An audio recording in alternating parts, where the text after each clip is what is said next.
jukumu lako kubwa sana ni kufundisha.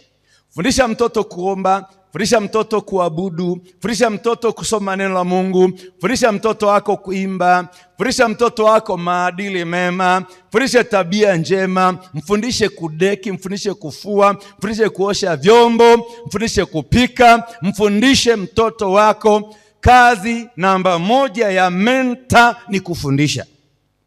Hello? Kwa unamfundisha tabia njema, unamfundisha maadili, unamfundisha kuheshimu watu, unamfundisha kupenda watu, unamfundisha kupokea wageni, unamfundisha. Mtoto wako umemfundisha nini? Yule mtoto wako umemfundisha nini? Hello? Mfundishe kila kitu. Mfundishe Biblia, mfundishe kuimba, mfundishe kuabudu, mfundishe kuwahi ibada.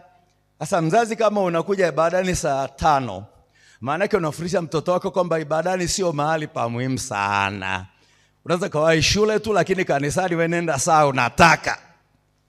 Sasa wazazi mnaochelewa ibadani, tayari hapo mmefeli, mnatakiwa kutubu. Kazi ya kwanza ya mentor ni kufundisha. Kufundisha.